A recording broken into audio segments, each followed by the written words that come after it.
retrouve pour une nouvelle vidéo avec mon maillot de l'équipe de France parce que ce soir la France joue contre les Pays-Bas. Donc je suis déjà en tenue pour une vidéo pile à lire pour un challenge d'été. Il n'y en a pas beaucoup, j'en participe. En fait, il n'y avait aucun challenge. Et encore 2 semaines en arrière, j'avais pas de challenge pour l'été, à part sur un Discord où il y a 7 catégories différentes. C'est un challenge autour des maisons, autour des cours d'Akotard sur un Discord. Je ne sais pas si je vous le présenterai en vidéo, parce que ça ferait beaucoup de livres. Dans ce cas-là, parce que j'ai décidé de faire la grosse version du challenge, les 7 menus avec 4 ou 5 sous-catégories à chaque fois. Donc vous imaginez bien, il y a une trentaine de livres. Si je décidais de vous faire une pile à lire, ce serait comme ça une autre estivale. Dans ce cas-là, je pense que je ne vous résumerai pas les livres, parce que ce serait trop long. Et que j'essaie de faire des vidéos un petit peu plus courtes. Mais entre deux, il y a Steph de Piketty Booking qui, à peine le mois de la fantaisie fini, publiait un petit challenge estival qu'elle a créé. Et elle avait envie de le partager parce qu'en fait, apparemment, elle l'avait fait l'année passée déjà, mais pour elle toute seule. Et là, elle a vraiment fait un challenge en créant des menus et des sous-catégories. Et elle l'a appelé le Adventure Books Challenge, qui a lieu du 1er juin au 31 août. Donc vraiment toute la période estivale. Elle l'a fait aussi parce qu'elle a vu, elle a ouvert un Discord pour le mois de la fantaisie cette année qui a bien fonctionné et elle avait envie de continuer. Donc il y a aussi un Discord. Alors je ne sais pas si je le rejoindrai pour partager mes lectures. C'est possible. Je suis sur pas mal de Discord. Il y a beaucoup de LC sur ces Discords, que ce soit des booktubeuses comme la Citadelle de mes lectures, Kimi, les pépites de Gladys. Et il y a des Discords, c'est juste pour faire des LC entre passionnés, pas forcément de chaîne YouTube. Et c'est vrai que j'ai du mal à suivre entre toutes les LC, toutes les discussions sur tous les Discords, je deviens un peu perdue.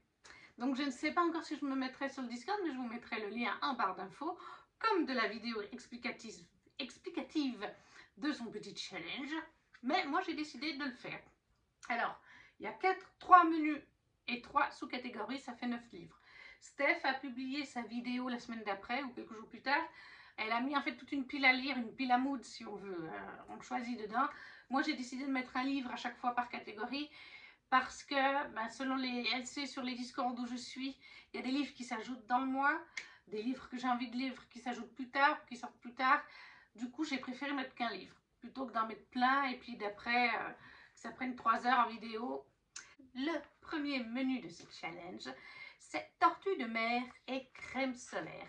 Avec la première sous-catégorie, les pieds dans l'eau. En mots-clés, on avait plage, soleil, chaleur. Et je me suis dit que ça irait très bien. Eric, prince des mers, de Lindsay Mailer chez Hachette Heroes, que je viens tout juste de recevoir en swap. C'était la dernière vidéo, si je ne me trompe pas, que vous avez vue, ou peut-être l'avant-dernière. Il me faisait très envie déjà l'été passé. Et là, comme je viens de les recevoir, plage, chaleur, je pense qu'on est totalement dans les thématiques. Soleil aussi. On va suivre dans ce récit le prince Eric de la petite sirène. Comme je disais lors de mon unboxing du swap avec Pauline, le prince Eric et beaucoup de princes Disney sont des personnages secondaires, des récits et même tertiaires des fois. Ils ont une belle gueule, c'est à peu près tout. On ne connaît pas vraiment leur histoire, leur background, leurs émotions. Là, au moins, on va développer tout ça avec Eric. On nous dit simplement rends-toi sur l'île, tue la sorcière, n'embrasse personne. Je crois qu'il est question d'une malédiction. Voilà, une lourde malédiction pèse sur le prince Eric de Velona. Eric, à l'aube de son 18e anniversaire, n'a jamais embrassé qui que ce soit. Car, selon la terrible prophétie que lui a racontée sa mère, il est condamné à mourir s'il embrasse quelqu'un qui n'est pas son grand amour.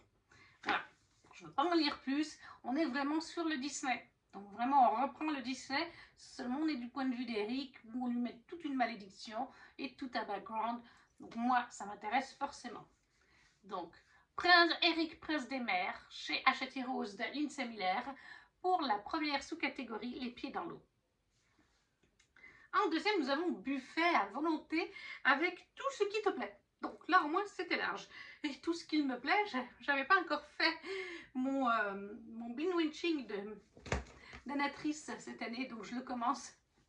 Myrina Holmes, le tome 2 d'Anatrice, chez Black Ink Edition, qui cette fois se nomme Cadavritsky. Donc c'est un tome 2, je ne vais pas vous le résumer. Dans Myrina Holmes, on suit en fait Myrina Holmes, qui est une jeune femme qui est mi-démon. Elle est démon, mais elle a deux parties de démon, ou une partie démon ou une partie humaine, je ne sais plus exactement. Mais elle est métisse en tout cas, et elle n'est pas démon pure d'une seule, parce qu'il y a plusieurs catégories de démons selon les péchés capitaux.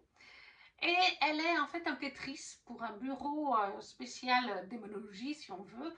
On est en fait sur notre terre, qui en fait à côté a un monde parallèle qui est le monde des démons, qu'on peut accéder de certaines façons.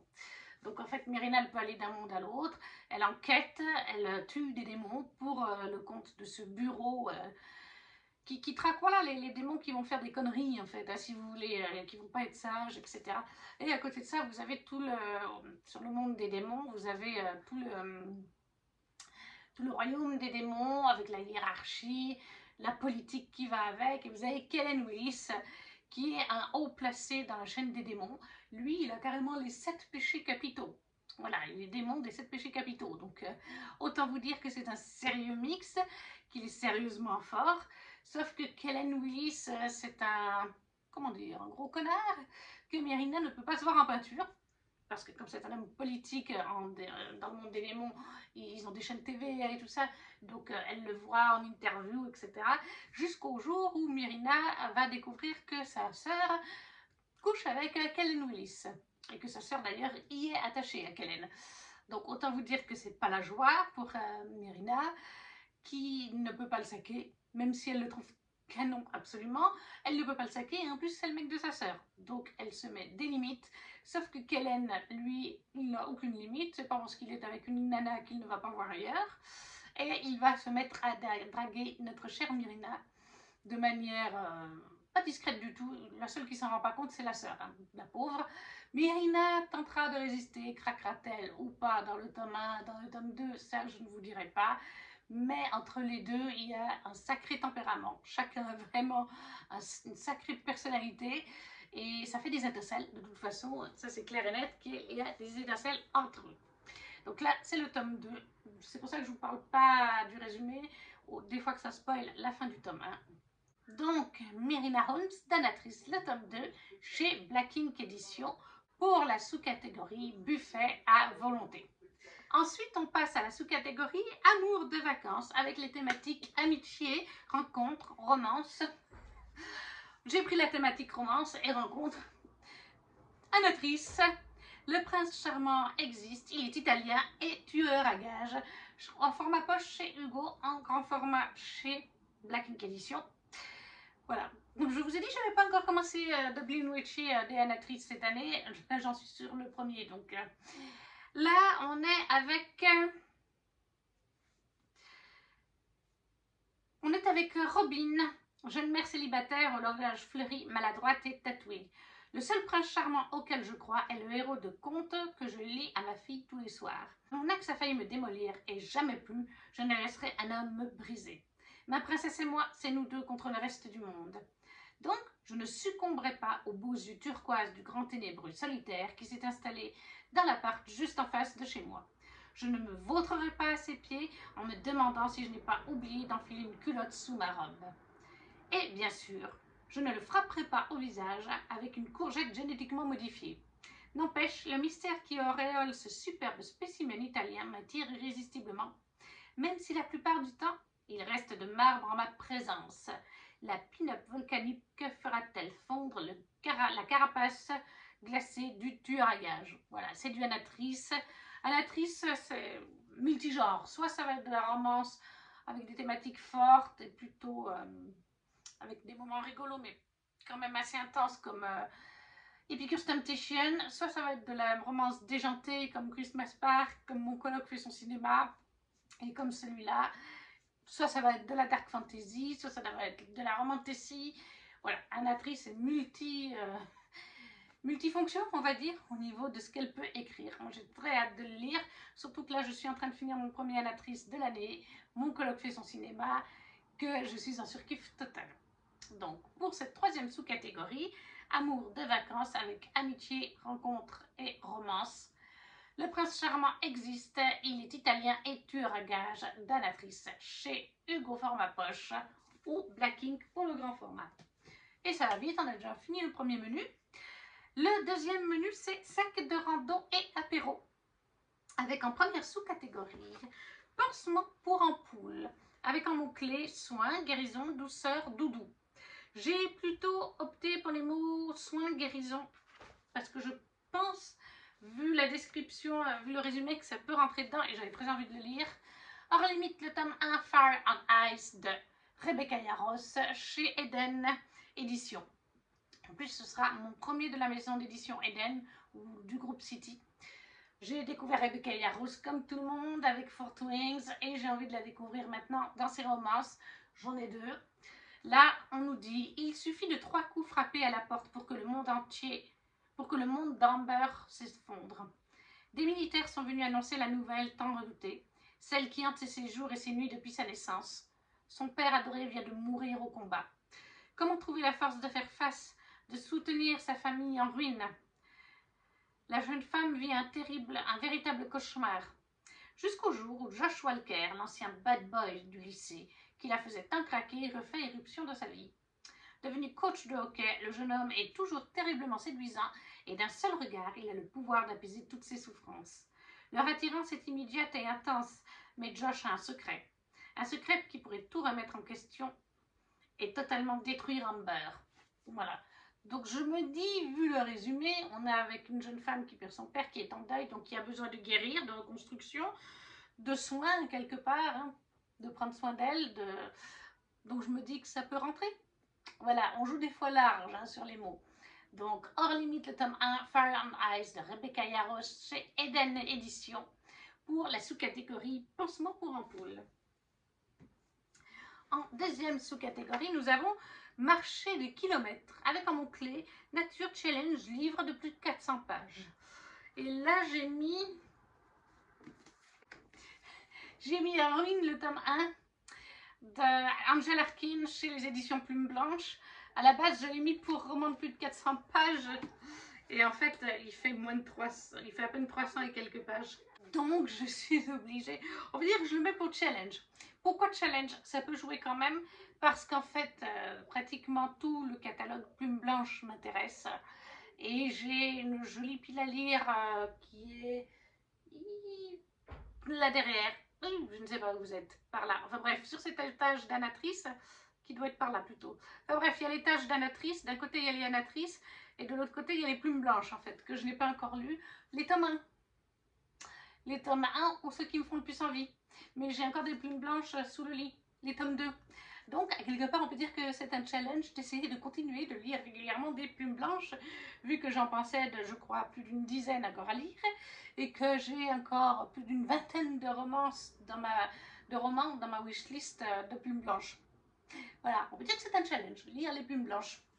On fait rentrer comme on peut. Donc là, dans Ruine, on nous dit, la légende parle de Ruine, une épée d'une puissance incroyable qui ne pourrait être dénichée que par la réincarnation de son détenteur. Si les royaumes de Cairn et d'Eren surveillent l'évolution de la prophétie avec attention, la dangereuse reine de Cairn décide de provoquer le destin en envoyant son haut cerf sur les terres de son ennemi, quitte à causer sang et chaos sur son passage, afin de lui ramener l'enfant, l'élu qui sera brandir l'épée. Alors là, on est en fait dans l'univers du Porteur de mort, qui est en 6 tomes, je crois, chez Plume Blanche. Je ne l'ai pas encore lu, mais plusieurs fois, Marion a bien dit dans des lives et tout ça, qu'on peut lire Ruine sans avoir lu le Porteur de mort. Si je me rappelle bien, Ruine se passe bien avant le Porteur de mort, en fait. Des centaines et des centaines d'années. Il y a des petits clins d'œil. Alors après, quand je lirai le Porteur de mort, je retrouverai ces clins d'œil. Voilà. Que vous lisiez dans un sens comme dans l'autre, vous avez des clins d'œil si vous avez lu le Porteur de mort avant, parce que ça c'est sorti après. Vous saurez que c'est un clin d'œil au Porteur de mort, et inversement. Donc voilà, moi il me fait très envie depuis que je l'ai, et je l'ai depuis fin 2022. Ça fait partie du challenge, on peut le dire. Donc Ruine, le tome 1 d'Angel Arkin chez les éditions Plume Blanche, pour la sous-catégorie marché des kilomètres, plutôt pour le côté challenge, puisque ça ne rentre pas dans un roman de plus de 400 pages, ce que je pensais. La dernière sous-catégorie de ce menu, déjà, est Histoire au coin du feu, avec un mot-clé thriller, horreur, frisson, peur. Autant vous dire que c'est pas vraiment mes mots-clés, même pas du tout. Donc j'ai un petit peu galéré à trouver quoi que ce soit parce que je n'ai pas de ça dans ma bibliothèque en fait. Mais je pense que j'ai fini par trouver quelque chose en cherchant sur Booknood. One Dark Window de Rachel Gillig, c'est ça, oui. L'édition Fairyloot en VO, donc pour ma part, édition un peu plus simpliste que celle qui est sortie et moins sympa que celle qui est sortie en VF chez De Saxus. Donc il est en anglais, je ne sais pas si je l'ai dit, mais voilà. Donc là, ça joue pour les mots-clés horreur, apparemment. Je pense peut-être frisson et peur, et aussi thriller peut-être. Je vais vous lire directement sur la tablette en VF, tant qu'à faire, puisqu'il existe. Donc, dans Le Roi Berger en VF, hein, comme ils ont traduit chez De Saxus, c'est Le Roi Berger, une fenêtre sur les ténèbres. Ouais, parce que le tome 1, c'est One Dark Window, donc oui, une fenêtre sur les ténèbres, c'est juste Le Roi Berger. Et dans les mots-clés, c'est pour ça que je l'ai mis là-dedans, parce qu'on nous dit gothique, fantasy, romance, magie, young adult, horreur. Voilà, il y a des mots-clés, ça me suffit. De toute façon, quand on va à la couverture, on peut se dire qu'en effet, on va rentrer dans de l'horreur, de la peur ou quelque chose comme ça. Hein, c'est pas tout joli. La magie sent le sel. La sens-tu dans la brume, dans les cartes, dans ta propre demeure? Dans le royaume de Bourde, la brume dévore tout. Ceux qui la respirent contractent la fièvre. Mortels pour la plupart, ceux qui en réchappent développent des dons interdits pour lesquels ils sont pourchassés et exécutés par l'ordre des destriers. Survivante de la fièvre, Elspeth du Fusain fait tout pour dissimuler son pouvoir à son entourage. Mais l'ancienne créature au caractère versatile qui rôde dans son esprit rend cette tâche impossible. Sa vie bascule lorsqu'elle rencontre Ravin, Diff, neveu du roi. Propulsée dans un monde d'ombre et d'intrigue, Elspeth accepte de l'aider à lever le sort qui empoisonne le royaume, entrevoyant l'espoir de soigner son propre mal. Ensemble, ils devront rassembler les 12 cartes de Providence, mais tout a un prix, et la créature qui corrompt l'esprit d'Elspeth pourrait bien lui arracher son ultime espoir. Voilà, donc je l'ai mis pour le mot-clé horreur. Je vous avoue que parmi tous mes Fairyloot, j'en ai une bonne dizaine, c'est pas celui qui m'aurait dit de lire en priorité. Ça fait un moment d'ailleurs qu'il traîne dans ma palle. C'est pour ça que des fois les challenges sont pas si mal que ça, justement parce que hors challenge, on va prendre des choses qui nous font très envie. Chez les Fairyloot, c'est clair que c'est pas nous qui choisissons ce qu'on a dans la box. Et du coup, il y en a 2 ou 3 qui me font moins envie. Je les garde quand même parce que j'ai envie de les lire. Ils m'intéressent quand même. Mais point de vue priorité Fairyloot, il y en a d'autres qui passent devant. Et celui-là en fait partie. Donc ça fait 1 an et demi ou quelque chose comme ça qui traîne dans la pile à lire de chez Fairyloot. Parce que j'ai vraiment une pile à lire Fairyloot. Donc c'est clair qu'un challenge comme ça me permet de le sortir. Peut-être qu'en plus ça peut être sympa. Je ne sais pas si le niveau d'anglais est facile. Ça me fait un peu peur justement, comme c'est de l'horreur. Je ne sais pas du tout comment ça va se goupiller. Là il y en a un que j'ai lu un petit peu en young adult mais un peu dark fantasy. C'est Bone Smith, La forgeuse d'os en français, qui est paru chez Humaine. Et j'avoue, je l'ai lu, c'est le dernier VO que j'ai lu. Et j'ai fait une pause après, là, de 3 semaines. Je vais recommencer gentiment parce que il a été quand même assez intensif à lire.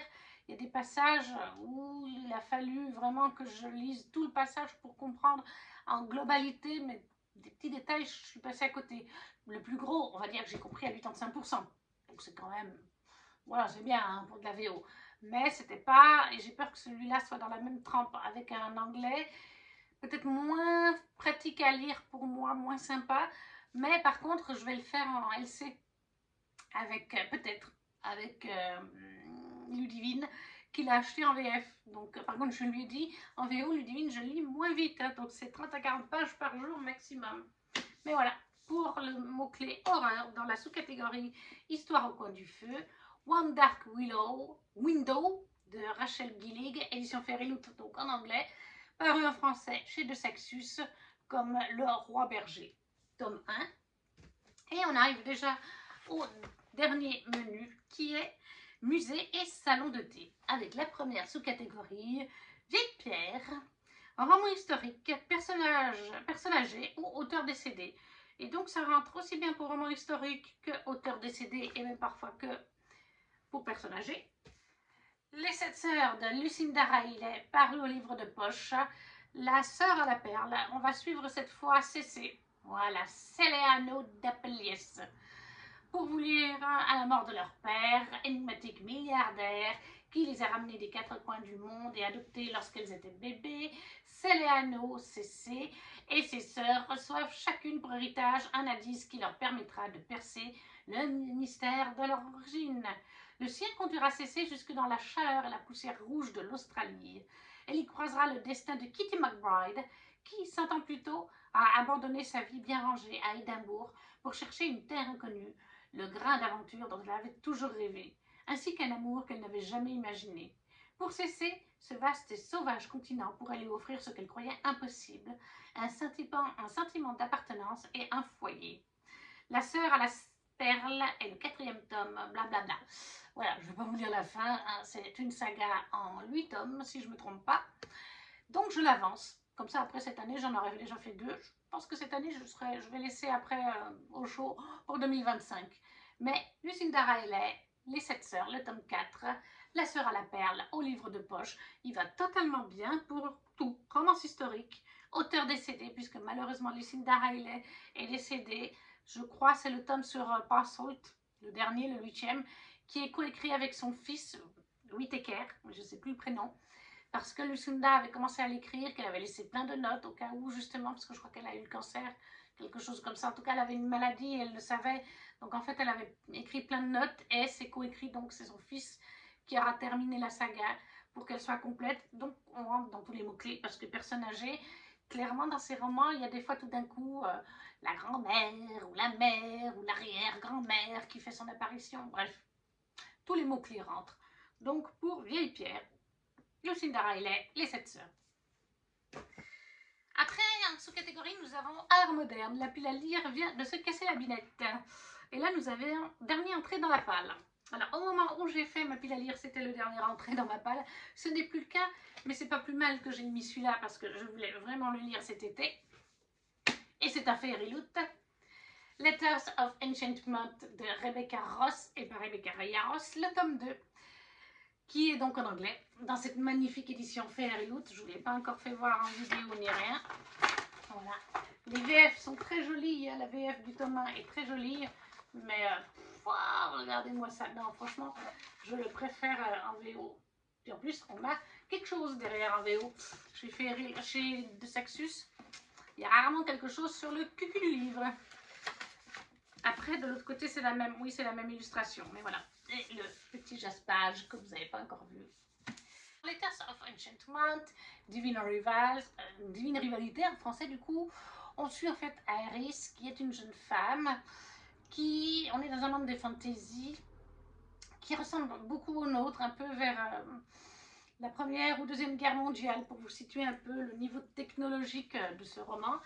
Et en fait dans cet univers un peu fantasy quand même, on a des divinités qui vont se réveiller après un long sommeil et entrer en guerre. Et du coup, il y a forcément des humains qui vont se mettre d'un côté d'une divinité ou d'une autre. Le frère d'Iris a été appelé par la bonne divinité, si on peut dire, la gentille. Il est parti au front et il ne donne plus de nouvelles. Il avait promis à Iris et à leur mère qu'ils donneraient des nouvelles. Ils étaient que tous les trois, non plus de père. Ça, c'est pas expliqué, il me semble, pourquoi il n'y a plus de père. Mais voilà, il avait promis à Iris de donner des nouvelles une fois qu'il saurait où il est amené au front, et il n'en a pas fait. Iris avait le besoin d'écrire parce qu'en plus elle veut devenir journaliste, donc elle écrit des lettres à son frère. Comme elle n'a pas d'adresse, eh bien, elle a posé, la première fois qu'elle a écrit une lettre à la machine à écrire, hein, c'est vraiment à cette époque-là, eh bien, elle a posé sa lettre dans son dressing, sa bibliothèque, je sais plus, dans son armoire. Et un moment plus tard, quand elle retourne dans l'armoire, la lettre n'y est plus.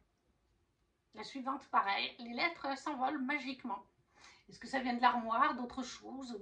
Est-ce qu'elles arrivent à son frère ou pas, mais qu'il ne peut pas répondre? Iris n'en sait rien, mais ça lui fait du bien. Donc Iris continue de lui écrire pendant des mois. Pendant ce temps, elle fait un apprentissage dans un journal. Elle convoite un poste de journaliste et il n'y a qu'une place. Et ils sont deux, Roman, Iris. Ils sont en compétition. Celui qui fera les meilleurs articles pendant l'apprentissage, en quelque sorte, hein, pendant le challenge, obtiendra le poste. Jusqu'au moment où Iris, eh bien, en fait, elle va avoir une réponse dans l'armoire. Il y a une réponse à une de ses lettres. La personne lui dira bien que je ne suis pas votre frère, mais genre, c'était genre, vos lettres me touchent, donc si vous voulez qu'on communique, Iris ne sait pas qui c'est. Et en fait, il s'agit de Romane, tout simplement. Et lui comprend tout de suite que c'est elle parce qu'elle se dévoile dans ses lettres. Elle dit qu'elle travaille dans un journal, elle dit comment ça se passe. Tandis que lui, comme il a compris qui elle est, il ne lui dit rien. Donc ils vont avoir une relation épistolaire par lettres, à la vieille époque, par machine à écrire.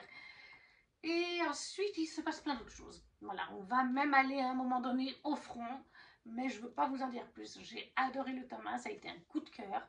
Malgré que ce soit en anglais, eh bien, j'ai tout à fait compris tout ce qui se disait. J'ai ressenti l'émotion de la plume, la beauté de la plume, l'émotion des personnages.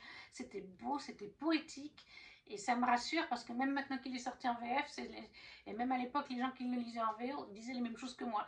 Donc, c'est un niveau d'anglais que j'ai tout à fait compris pour ma part et qui me conforte à lire des fois en VO parce que finalement, même la douceur de la plume, la beauté, l'émotion qu'il y a dedans, je l'ai ressenti. Donc, j'ai hâte de lire ce tome 2 de Letters of Enchantment qui est Ruthless Wolves de Rebecca Ross en édition Fairyloot pour la sous-catégorie Art moderne, dernier livre entré dans ma palle. Entre nous, depuis le dernier livre entré dans ma palle, c'était hier soir, c'est la Fairyloot Romantici du mois de mai. Du mois de juin, pardon. Mais voilà. Et on arrive déjà à la dernière sous-catégorie qui est Heure du goûter, thé ou matcha, cosy, Asie, Angleterre ou cuisine. Alors j'ai hésité parce que j'ai un dernier Fairyloot le mois d'avril ou mai, je ne sais plus, qui je pense rentrerait dans Asie parce que les personnages, l'autrice, le prénom fait asiatique et de toute façon les personnages sur l'art à l'intérieur, vous savez, sur les arts qu'on a à l'intérieur du livre, ils sont asiatiques et sur la couverture cartonnée en elle-même, il y a un bâtiment asiatique. Mais j'avais très envie de me mettre autre chose au niveau de l'Asie.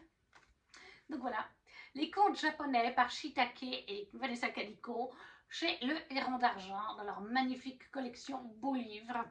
Est-ce que j'ai besoin d'en dire plus? Ben voilà, on est sur les contes japonais. Donc je vous montre quelques illustrations que j'ai achetées cette année aux Imaginales.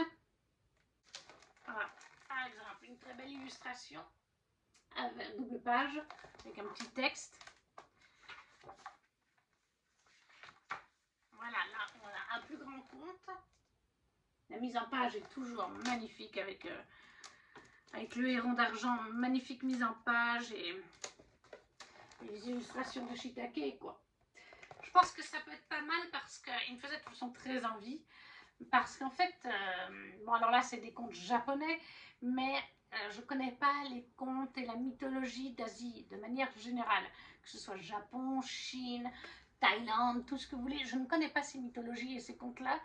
Et parfois, dans des livres comme ici, Couronne écarlate, comme La fiancée du dieu de la mer, ou qu'est-ce qu'on a encore, La fille de la déesse de la lune, on sent qu'il y a des inspirations de contes ou de mythes japonais, enfin de pays d'Asie, mais on ne sait pas desquels, et on ne sait pas qu'est-ce qui est inspiré du mythe ou du conte, de la légende, etc., ou ce que l'autrice a pris comme liberté. Alors il y a des éléments que je commence à retrouver dans certains trucs, des prénoms par exemple le Royaume Céleste, là je l'ai vu passer, il y a dans La déesse de la fille de la lune, et je l'ai retrouvé dans je ne sais plus quel roman dernièrement, donc ça je pense clairement que ça fait partie du mythe, de l'historique mythe des pays d'Asie. Mais au-delà de ça, c'est dur de savoir, donc là au moins, avec ces contes japonais, je vais peut-être trouver des références à des choses lues dans des livres ces 2 dernières années, que je ne savais pas si c'était inventé par l'auteur ou inspiré par quelque chose qui existe dans la culture asiatique.